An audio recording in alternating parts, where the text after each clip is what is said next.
memaknai Paskah dengan benar. Kalau kalian merayakan Paskah, jangan berbuat dosa lagi. Makanya orang yang merayakan Paskah mengerti dosa lebih kecil daripada kanker. Dosa lebih serius daripada kanker. Oleh karena itu Tuhan, dalam nama Yesus, aku merayakan Paskah, tolong jangan berbuat dosa lagi aku. Itu Kristen, bukan soal sakit sembuh. Tolong aku jangan berbuat dosa lagi. Ulangi, 1, 2, ya. Yes. Bukan kemungkinan, bukan konteks excuse, tapi konteks proses pertumbuhan. Alkitab juga menyatat Abraham bisa jatuh dosa, Daud bisa jatuh dosa, bukan excuse, tapi proses dalam pertumbuhan masih mungkin jatuh. Bukan kemungkinan. Tuhan kalau kena kanker sebaiknya ketahuan sejak awal. Oleh karena itu Tuhan, kalau sampai saya berbuat dosa dalam nama Yesus, tolonglah langsung ketahuan. Bila perlu sedikit dipermalukan, supaya kejadian yang gak nyaman ini melatih ulang aku yang jogal ini, supaya aku gak cocok dengan dosa. Itu Paskah. Kalau sampai aku berbuat dosa dalam nama Yesus, tolong langsung ketahuan. Bila perlu sedikit dipermalukan, supaya kejadian yang gak nyaman ini melatih ulang aku bahwa aku gak pernah cocok dengan dosa. Itu Kristen. Mujizat di atas kesembuhan Anda berbuat dosa ketahuan. Itu mujizat di atas kesembuhan.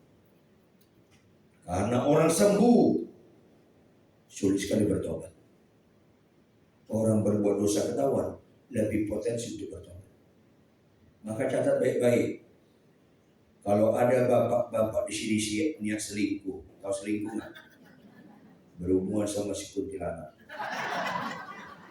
Janjian ini sama si kuntilanak depan lobi, salah satu lobi di Grand Indonesia. Dia jemput si kuntilanak ini, dia bawa ke puncak ke hotel yang sepi. Perhatikan baik-baik. Sampai di hotel niat berzina, di lobi dia pesan kamar. Lagi pesan kamar, ketemu ibu mertuanya. Mujizat. Kok ketawa itu mengandung tangisan? Banyak orang Kristen bahkan pendeta berbuat dosa ketahuan. Sial, jangan sama. Beruntunglah Anda Bapak Ibu tidak berbuat dosa lagi. Tetap Anda beruntung ketika niat berbuat dosa langsung ketahuan. Jarang amin kalau buat begini. Amin berikutnya itu latah, nggak spontan. Jangan merayakan Paskah kalau Anda tidak mau bertobat. Jangan merayakan Paskah kalau Anda berbuat dosa nggak ketahuan Anda nikmati. Karena Anda sedang melempar kotoran ke salib Kristus. Yuk kita buka Lukas 15 ayat 7. Sayangnya banyak kami hamba Tuhan orang Kristen merayakan Paskah bohong-bohongan. Ini dia. Baca ayatnya 1, 2, ya. Aku berkata kepadamu, demikian juga akan ada sukacita dan surga karena apa? Satu orang berdosa yang bertobat lebih daripada apa?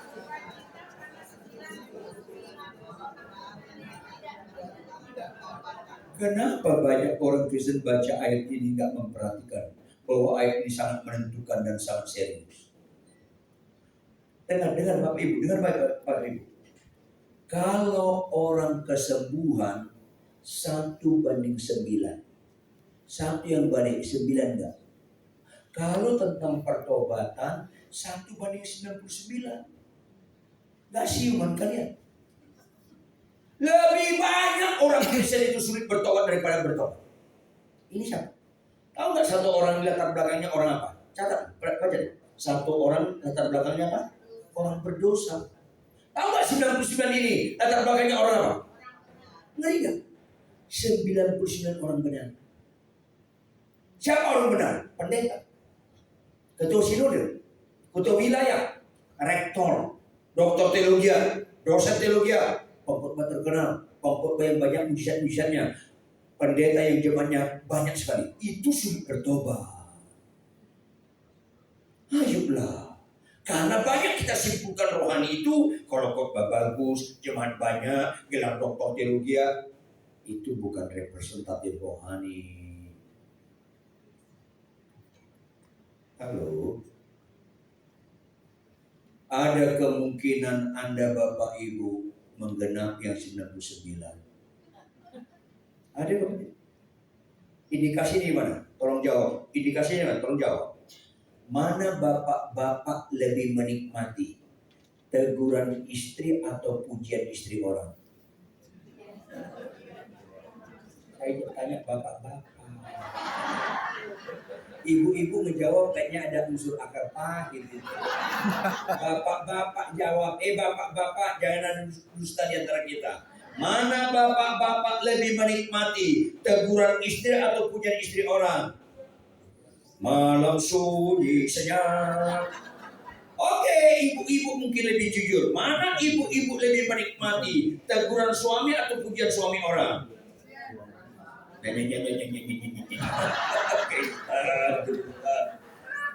Halo, indikator Anda sulit bertobat, Anda tidak menikmati teguran pasangan Anda. Itu indikator. Kanker nggak serius, nggak menikmati teguran pasangan lebih serius daripada kanker. Ada habis ini, nggak mau kebenaran kalian. Saya khotbah 5 kali di Surabaya. Habis khotbah ketiga, keempat itu durasinya masih panjang. Gembala bilang, Pak Pendeta, Bapak bisa istirahat di ruangan sana. Ada kursi pijat, ada kopi dan snack. Saya jalan ke sana. Lagi jalan, ada ibu-ibu muda ngejar saya. Yang ngejar saya siapa? Bukan nenek-nenek. Parikan. Oh ya bu, ada piu. Nangis. Akhirnya saya ketemu idola saya. Stop, jangan dulu, stop. Langsung mentahin. Stop, jangan itu. Makanya bapak-bapak, kalau ada istri orang memuji kita, masuk telinga kanan, keluar. Jangan kiri, kanan juga. Kalau kiri masih ada kerak-keraknya tinggal. Kanan perboleh langsung. Lihat kali kalian ini. Tolak langsung. Stop, jangan begitu. Stop. Bukan gitu Pak Ridwan. Saya suka sekali khotbah-khotbah Bapak. Nggak usah suka, lakukan. Namanya suka. Lantas apa dia bilang? Pak Ridwan, boleh gak konseling saya? Gak bisa. Loh kenapa? Kita lawan jenis, gak bisa. Nanti saya minta tolong sama gembala mengundang hamba Tuhan perempuan melayani ibu. Apa dia bilang? Tahu? Bukan gitu Pak Ridwan. Saya cocok sama Bapak. Cocok. Bangun. Saya menikah masuk 40 tahun. Proses pencocokan masih terus kami kerjakan. Saya menikah masuk 40 tahun. Proses pencocokan masih kami kerjakan. Ini ibu-ibu tunjuk cocok. Catat baik-baik. Kalau Anda menikmati pujian suami orang ibu-ibu, kalau Anda menikmati pujian istri orang, itu indikasi Anda sudah bertobat. Karena kalian hidup dalam halusinasi. Kalau orang bilang, Pak Ridwan, Bapak itu hamba Tuhan luar biasa. Tidak. Tuhan yang luar biasa. Saya biasa di luar. Jangan balik-balikan. Saya orang biasa yang kena COVID-19 bisa mati. Ditabrak bemo pun bisa mati. Jangan pernah alamatkan manusia itu luar biasa. Betul, gak ada kelebihan kita Bapak Ibu. Sama kita. Masalahnya kita mau nggak sepakat jadi pelaku firman Tuhan sekalipun walaupun. Ini penting sekali. Jawab Bapak Ibu, ada nggak manusia di bumi ini sehebat istri saya dalam mengenal saya? Enggak. Adik kakak saya pun kalah. Karena saya sama adik kakak saya sekitar 20 sekian tahun, kemudian saya sekolah teologi. Saya sama istri saya masuk 40 tahun. Jawab, kalau istri orang memuji saya, berangkat mengenal saya atau tidak? Makanya pujian istri orang gak pernah berbobot. Pujian orang itu gak pernah berbobot. Hanya orang bodoh menikmati pujian istri orang, suami orang. Hanya orang bodoh. Yang bodoh silakan lihat saya. Jawab. Ada nggak orang bisa mengenal saya seperti istri saya? Enggak ada. Kalau istri saya menegur saya, jawab. Kalau istri saya menegur saya, berangkat mengenal saya atau tidak? Hanya orang bodoh tidak menikmati teguran pasangan. Ayo, lembutkan hati kalian. Karena bisa kemungkinan kalian gak niat bertobat. Karena gak mau ditegur oleh pasangan. Saya lihat di Surabaya, pendeta terkenal ditegur istrinya KDRT. Jangan lihat rohani orang di mujizat-mujizat. Jangan lihat rohani orang di khotbah bagus, bahasa roh, nubuat, karena itu sama sekali tidak representatif rohani. Yuk kita buka Matius 7 ayat 21 sampai 23 supaya kita siuman dan merayakan Paskah dengan benar. Bukan setiap orang yang berseru kepadaku. Setiap orang artinya nggak ada pengecualian. Dia pendeta, dia zaman biasa, dia doktor teologi, dia ketua sinode, dia rektor, masa bodoh. Bukan setiap orang yang berseru kepadaku. Berseru dalam khotbah, dalam bahasa roh, dalam penyembahan, dalam doa, terserah. Tuhan akan masuk dalam surga. Bukan. Melainkan apa? Pelaku firman. Orang kalau menghayati Paskah identik dengan pelaku firman. Kalau enggak, kalian pasti sesat. Bukan mungkin. Kalau enggak fokus pelaku firman, Anda akan sia-sia. Dan pelaku itu dimulai di mana? Di perkawinan.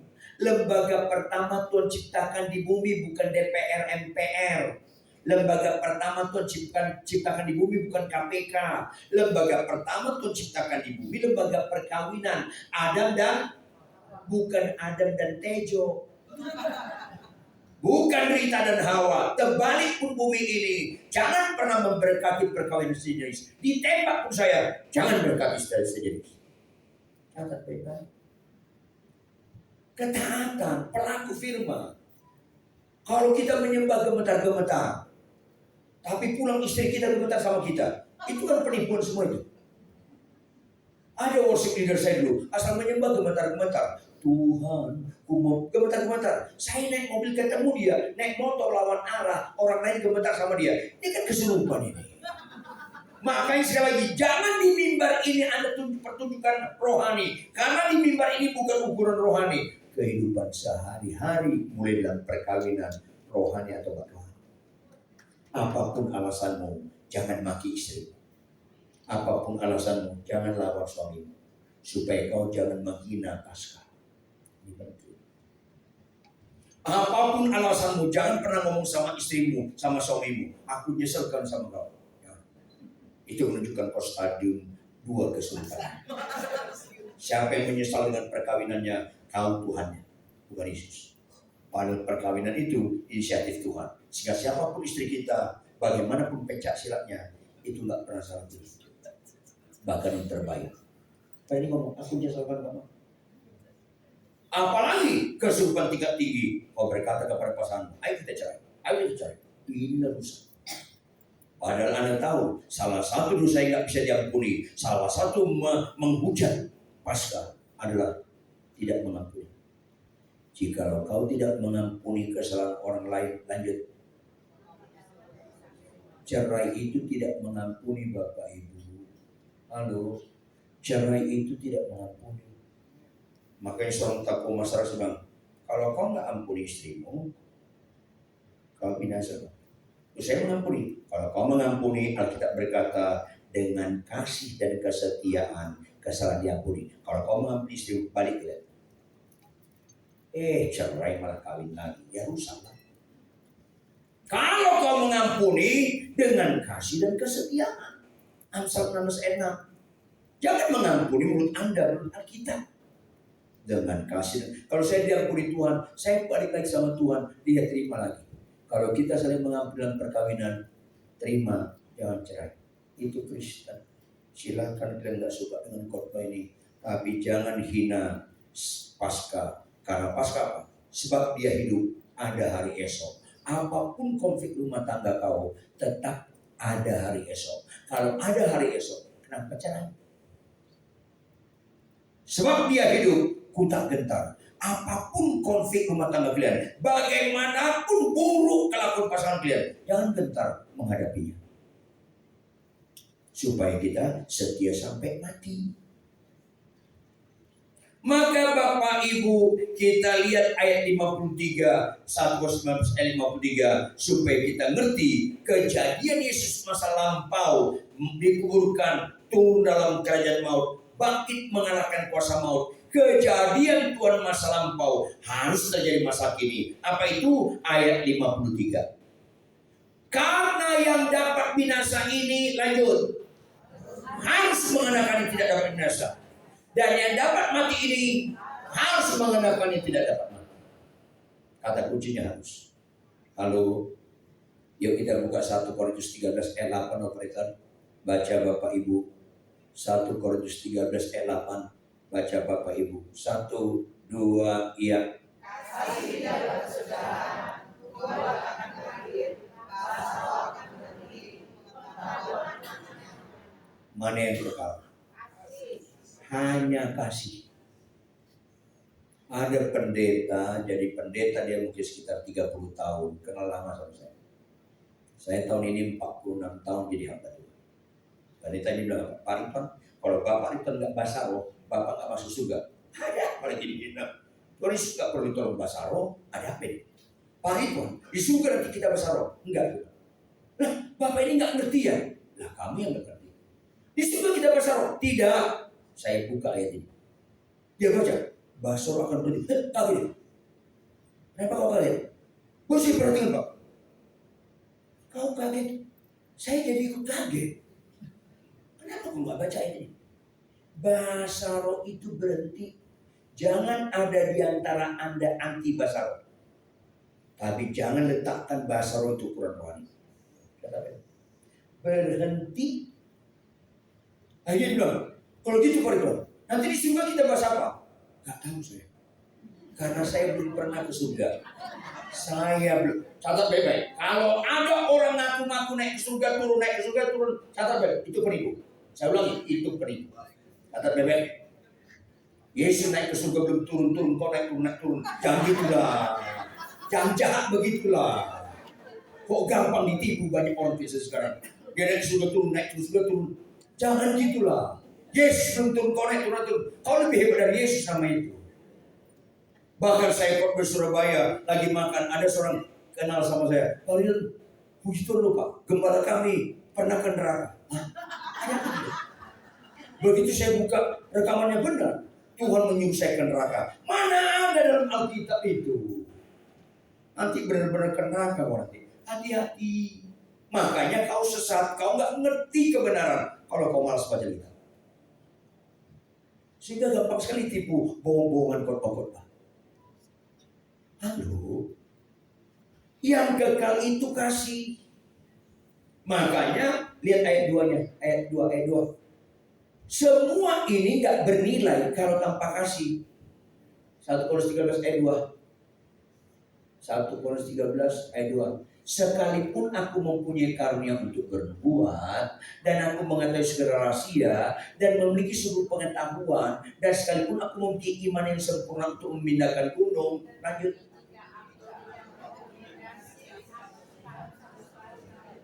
Sama sekali gak ada guna.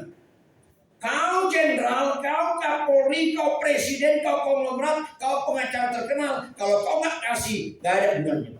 Itu kita. Makanya orang-orang seperti ini gak tahan masa penghakiman.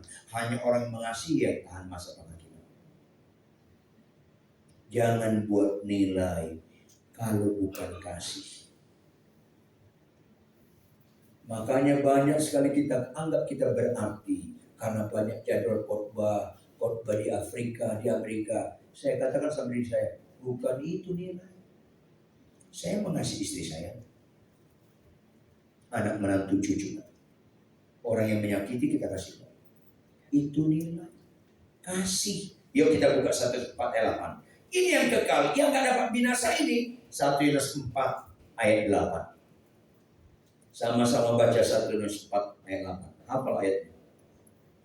1 Yohanes 4 ayat 8. 1, 2, ya. Barang siapa tidak mengasihi. Kalau barang siapa, ada pengecualian enggak? Makanya samakan persepsi. Doktor teologi nggak jamin mengenal Allah. Pengkhotbah terkenal nggak jamin mengenal Allah. Pendeta yang jumlahnya ratusan ribu nggak jamin mengenal Allah.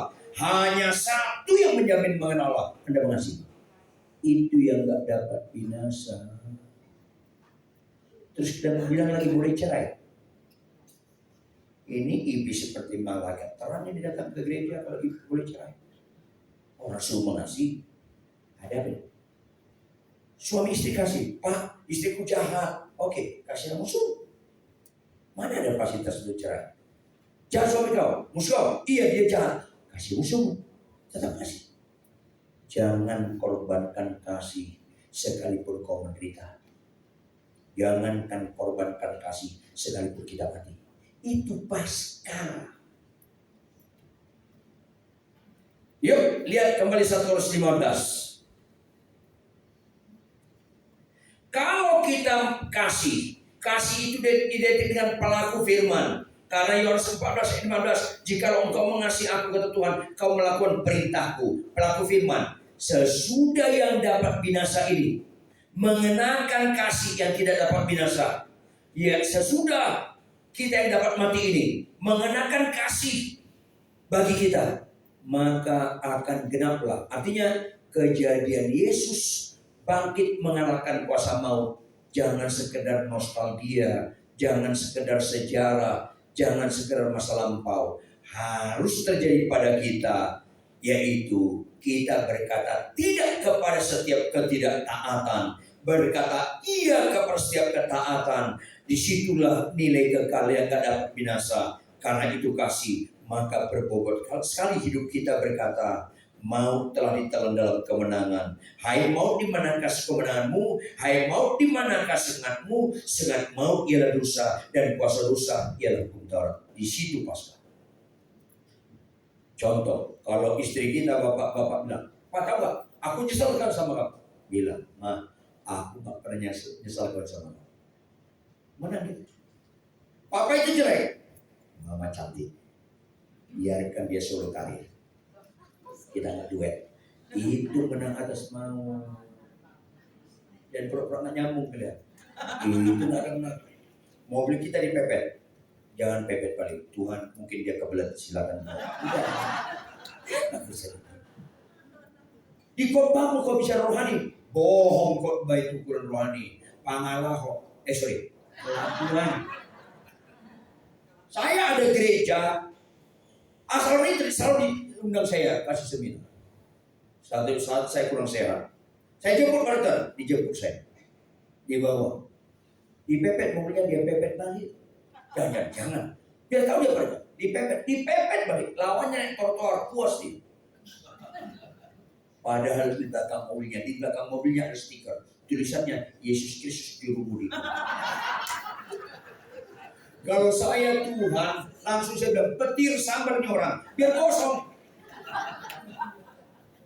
Kalau nggak taat itu dosa. Kalau kalian bicara Paskah, kalian kalah dengan dosa. Memang kalian nggak pernah merayakan Paskah. Apalagi persekutuan doa, kita namanya apa? Jangan sorry. Iman itu percaya walaupun nggak kelihatan. Lo kalau istriku nggak berubah caranya, tetap beriman.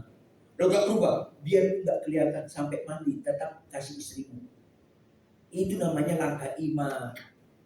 Atau kita rubah namanya stop iman.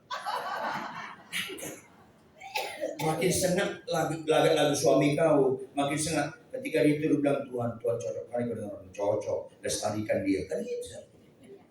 Gak ada amin kalau begini. Makanya starting point apa? Bagian terakhir ayat 57.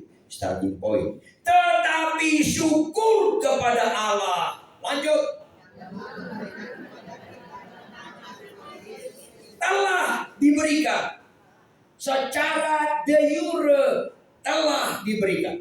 Secara de facto harus kita kerjakan. Itulah ayat penutup ayat 58. Apa itu? Karena itu. Apa arti karena itu? Karena kau sudah paham, maka implementasikan. Lakukan. Ini dia. Saudara kekasih, berilah teguh, jangan goyah, Itu satu arti. Berdiri teguh, jangan goyah, dialah selalu pekerjaan Tuhan, itu satu arti. Apa artinya? Pelaku firman.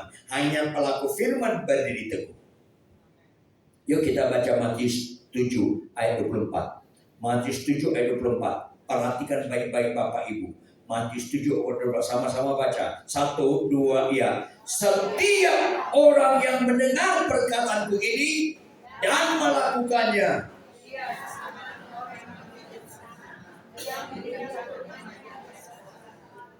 Lihat ayat 25. Lanjut.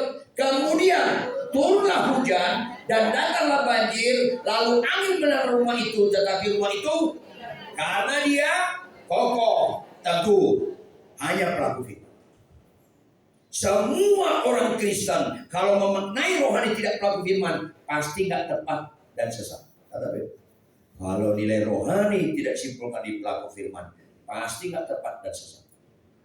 Pelaku firman. Beda dengan ayat 26. Sama-sama baca. 1, 2, ya. Tetapi setiap orang yang mendengar perkataanku ini dan tidak melakukannya, ia sama dengan orang yang bodoh yang mendirikan rumahnya di atas pasir, ayat 27. Kemudian